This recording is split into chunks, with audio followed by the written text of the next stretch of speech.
오늘은 로마서 9장 19절에서 29절 말씀을 가지고 이룰 수 없는 구원, 이룰 수 없는 평화라는 제목으로 말씀을 전하겠습니다. 최근 잠잠했던 코로나 바이러스가 다시 서울과 수도권을 중심으로 번져나가고 있다는 소식을 우리는 접하고 있습니다. 처음 발발했던 곳이 대구를 중심으로 한 신천지 집단이었습니다. 그런데 이제 이태원을 중심으로 다시 번져나가고 있습니다. 이태원이 어떤 곳입니까? 우리나라의 동성애와 타락한 문화를 대표하는 곳입니다.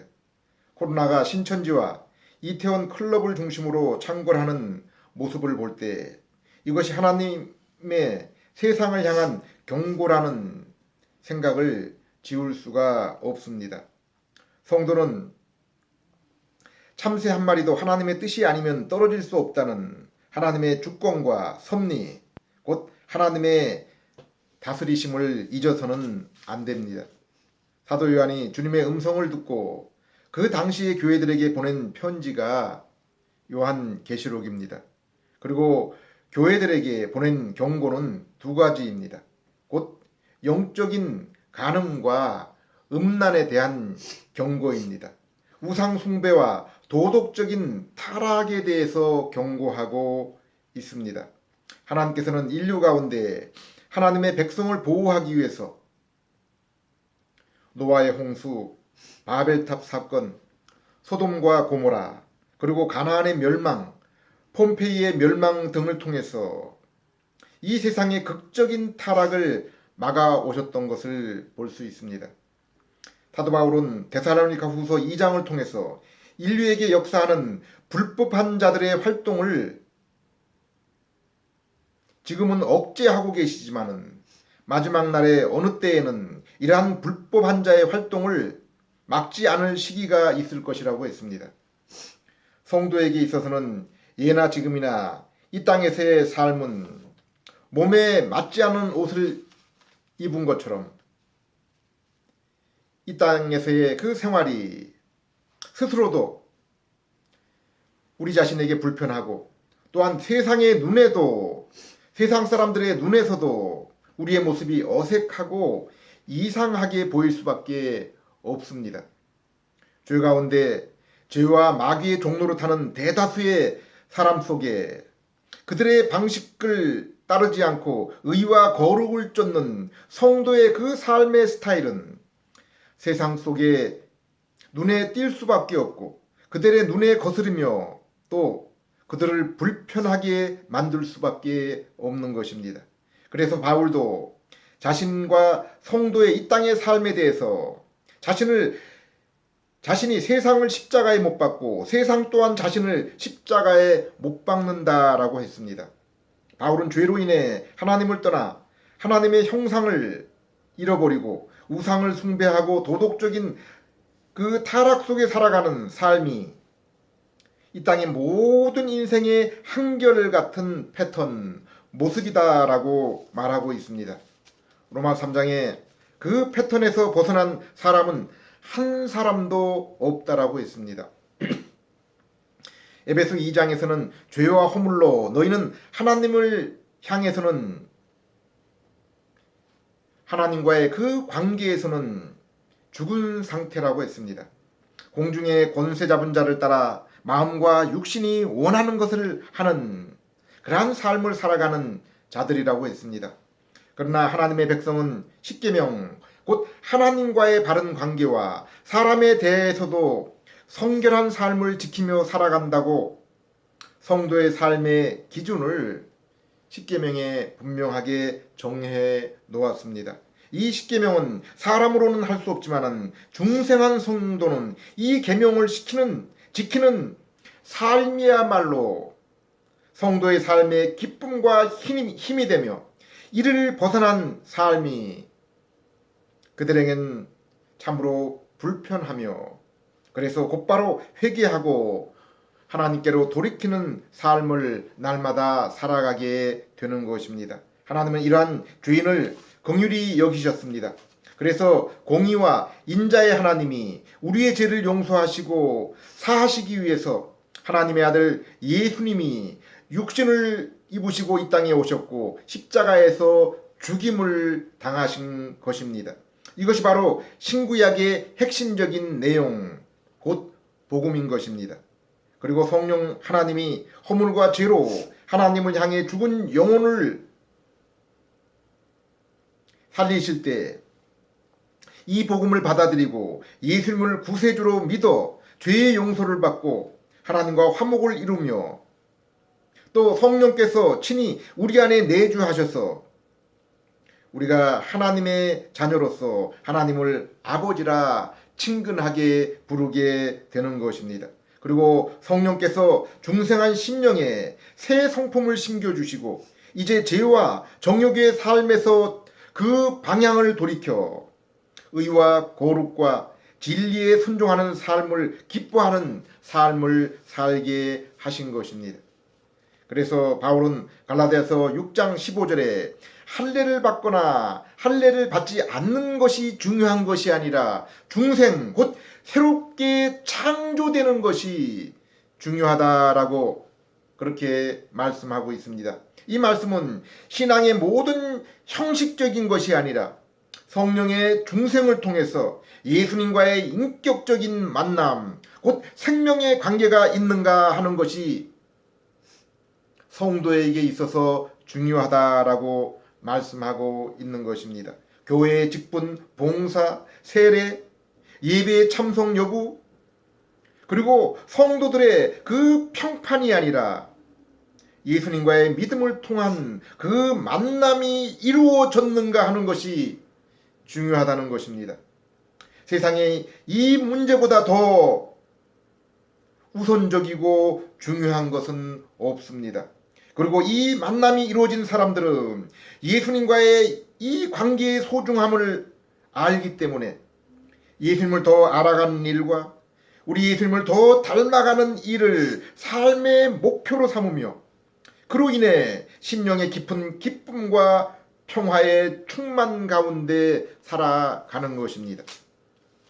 오늘 로마서 9장 본문은 이렇게 성부 하나님이 우리의 죄를 사하시기 위해서 아들을 십자가에 내어주시고 성령님을 통해서 하나님이 사랑하시는 자들을 중생케 해주셔서 그 심령의 눈이 열려서 죄를 회개하고 예수님을 믿게 하셨는데 하나님이 구원 백성으로 선택한 그 기준이 무엇인가 하는 것을 설명하고 있습니다. 하나님은 마태복음과 누가복음에 나오는 예수님의 족보를 통해서 하나님의 그 믿음의 계보가 어떻게 이루어지는지를 보여주셨습니다. 히브리서 11장에도 그 믿음이 이어지는 신앙의 족보가 나옵니다.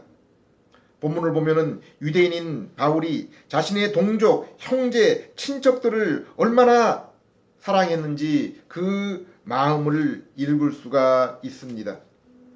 하나님이 이스라엘 민족에게 보여주셨던 특별한 애정에 대해서도 설명하고 있습니다. 바울이 여기서 말하고 있는 요지는 분명합니다.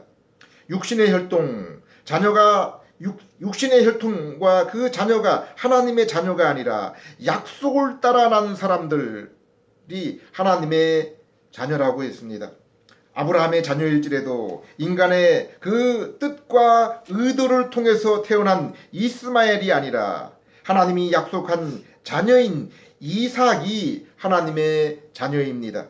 이삭의 두 자녀 에서와 야곱도 그들이 세상에 나오기 전에 하나님은 이미 야곱을 사랑하고 선택하셨고 에서는 미워하셨다고 했습니다. 이 하나님의 선택의 신비를 지금 우리의 이성으로는 우리는 도무지 헤아릴 수가 없습니다. 그래서 하나님의 선택 교리는 교회 역사에서도 많은 분쟁을 일으켜 왔던 것입니다. 오늘날도 여전히 그러한 분쟁 가운데 있습니다. 그러나 하나님의 말씀은 변할 수 없고 살아있는 것입니다. 19절에서 21절 그러면 당신은 내게 말하기를 그렇다면 하나님께서는 왜 여전히 꾸짖으시는가? 누가 그분의 뜻을 거역할 수 있겠는가라고 할 것입니다. 오 인간이여,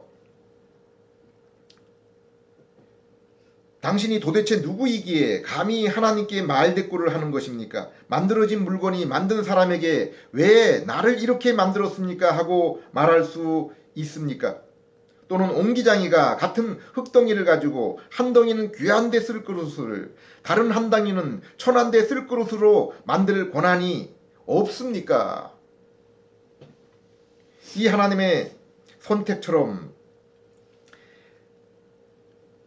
이 세상의 주관자와 주인이 누구신지를 우리에게 명확하게 분명하게 보여주는 것은 없습니다. 하나님께서 세상을 지으시고 지금도 그분의 뜻대로 움직이고 계십니다. 믿는 성도에게 이것처럼 이 하나님의 그 선택과 섭리처럼 우리에게 위로를 주는 그러한 사실도 없습니다.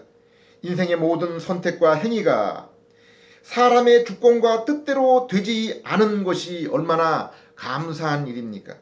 우리가 비록 구원을 얻어 새 사람이 되었지만은 여전히 죄의 옛 속성이 우리 안에 남아있을 뿐 아니라 우리의 거룩 또한 여전히 불완전하며 더욱 자라고 온전하게 성숙해야 됩니다.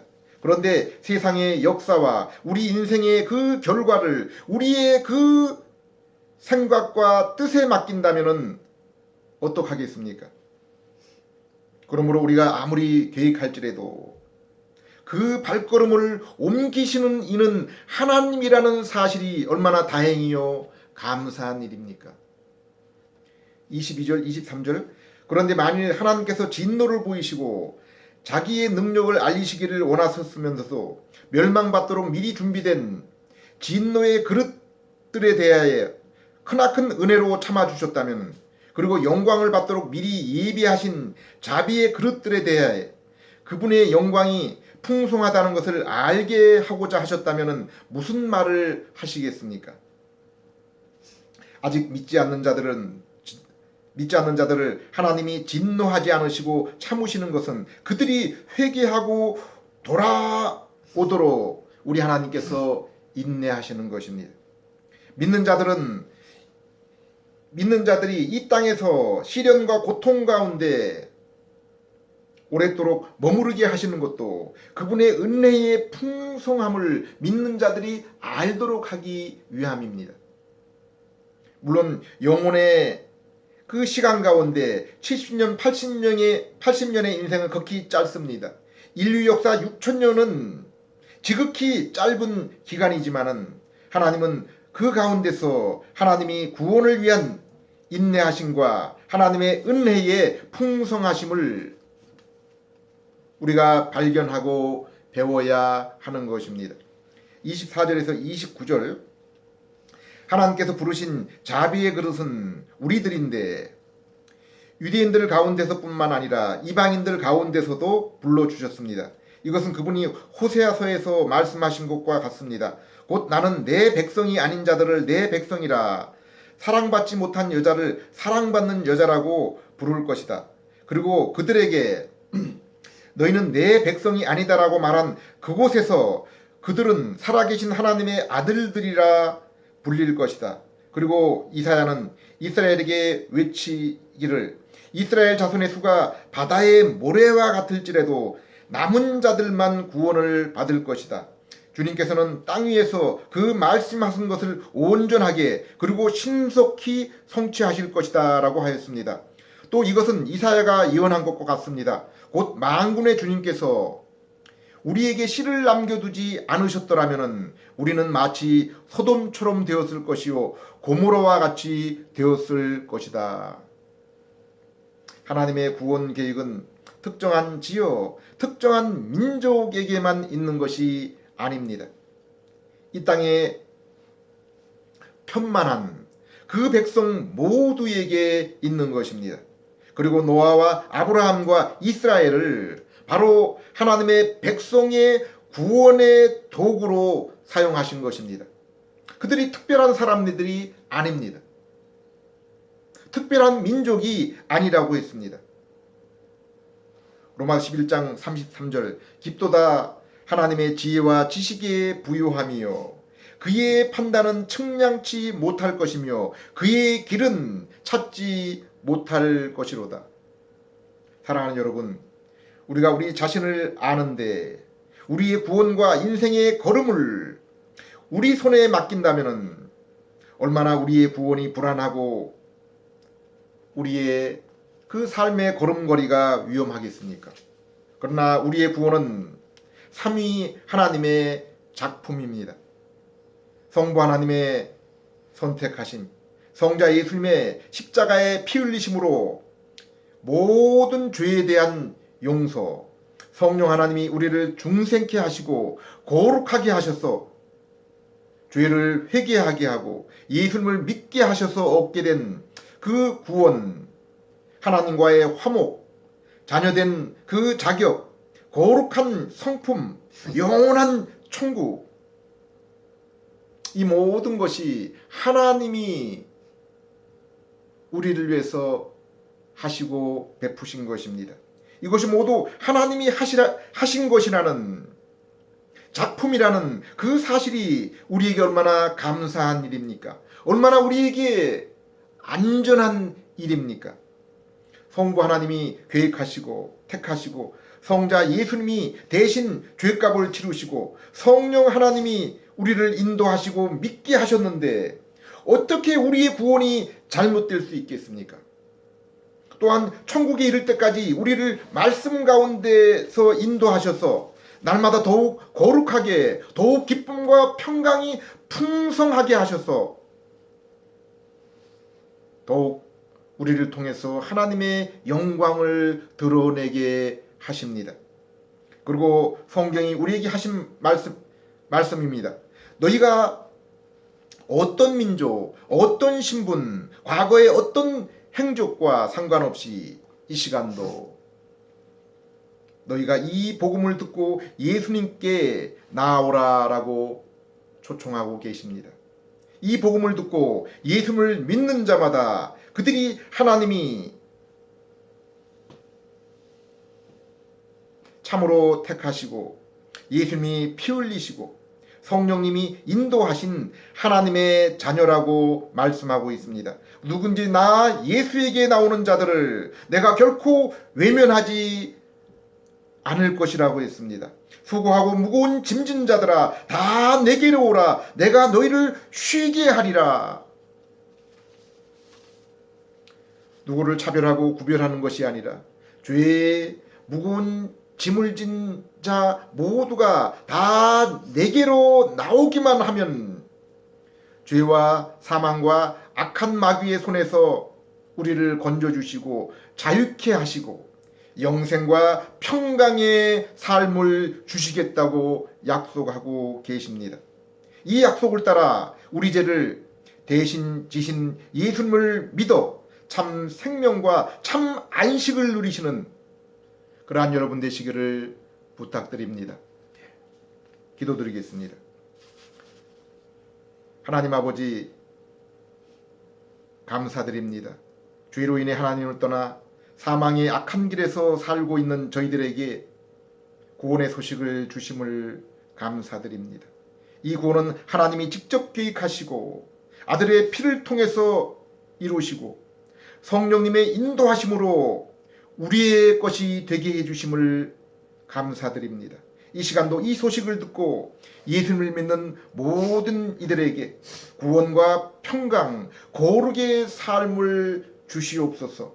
주님이 주신 이 구원은 주님이 계획하시고 행하시고 인도하시기에 결코 잃을 수 없으며 더욱 온전하여지게 됨을 믿습니다.